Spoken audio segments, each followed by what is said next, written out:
Councillor শৈলী মণ্ডল দাস। আমি আপনার জীবনের যে কোনো সমস্যার সমাধান করে থাকি এবং বাচ্চাদেরও প্যারেন্টিং যে কোনো সমস্যার সমাধান করে থাকি। আমি এখানে বিভিন্ন জীবন সমস্যার কথা তুলে ধরবো এবং বাচ্চাদেরও যে কোনো সমস্যা সেগুলোর কথা আমার ভিডিও থেকে আপনি জানতে পারবেন। চলুন একটু ডিটেলে দেখে নিই আজকের টপিক কি। প্যানিক ডিসঅর্ডার কি? প্যানিক ডিসঅর্ডার হলো এক ধরনের অ্যাংজাইটি ডিসঅর্ডার, যা ভয় ও উদ্বেগজনিত সমস্যা, যেখানে হঠাৎ করে তীব্র ভয় বা আতঙ্ক প্যানিক অ্যাটাক হয় কোনো স্পষ্ট কারণ ছাড়াই। এই প্যানিক অ্যাটাক সাধারণত হঠাৎ শুরু হয়, এতে কয়েক মিনিট থেকে 20 থেকে 30 মিনিট পর্যন্ত থাকতে পারে। প্যানিক ডিসঅর্ডার হয় কেন?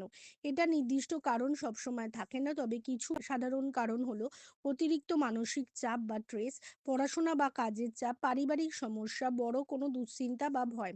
মস্তিষ্কের রাসায়নিক পরিবর্তন, মস্তিষ্কের কিছু নিউরো ট্রান্সমিটার ঠিকমতো কাজ না করলে অ্যাংজাইটি বাড়তে পারে। পারিবারিক ইতিহাস, পরিবারে কারোর অ্যাংজাইটি বা প্যানিক ডিসঅর্ডার থাকলে ঝুঁকি বাড়ে। বড় মানসিক আঘাত, ট্রমা, যেমন দুর্ঘটনা, বড় ভয়ের অভিজ্ঞতা, হঠাৎ কোনো পরিবর্তন, অতিরিক্ত ক্যাফেন বা ঘুমের অভাব, বেশি চা বা কফি, কম ঘুম। প্যানিক ডিসঅর্ডারের লক্ষণ কি কি? প্যানিক অ্যাটাক হলে সাধারণত এই লক্ষণগুলো দেখা যায়। শারীরিক লক্ষণ: হঠাৎ হৃদস্পন্দন বেড়ে যাওয়া, বুক ধড়ফড় করা, শ্বাস নিতে কষ্ট লাগা, ঘাম হওয়া, হাত পা কাঁপা, মাথা ঘোরা, বুক ব্যথা, বমি বমি ভাব। মানসিক লক্ষণ: হঠাৎ খুব ভয় লাগা, মনে হয় কিছু খারাপ হবে, মনে হয় মরে যাব বা নিয়ন্ত্রণ হারাবো, বাস্তবতা অস্বাভাবিক মনে হওয়া। যদি এই প্যানিক অ্যাটাক বারবার হয়, তখন তাকে প্যানিক ডিসঅর্ডার বলে। প্যানিক ডিসঅর্ডারের সমস্যার সমাধান কি? ভালো খবর হলো এটা ঠিক করা যায়, এটা ট্রিটেবল।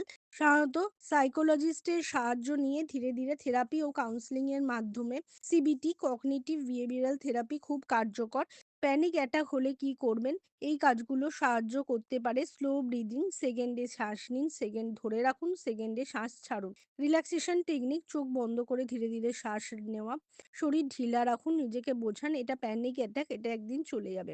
দৈনন্দিন অভ্যেস ঠিক করা: পর্যাপ্ত ঘুম 7 থেকে 9 ঘন্টা, নিয়মিত ব্যায়াম, বেশি চা বা কফি কমানো, মোবাইল কম ব্যবহার করে ঘুমানো। আপনি যদি চান, আমাদের এখানে ন্যাচারালি বিভিন্ন মেডিটেশন এবং যোগা এবং বিভিন্ন থেরাপির মাধ্যমে কিন্তু এই প্যানিক অ্যাটাক সহজেই কিওর করে দেওয়া হয়। আপনি চাইলে স্ক্রিনে দেওয়া নাম্বারে আমাদের সাথে যোগাযোগ করতে পারেন।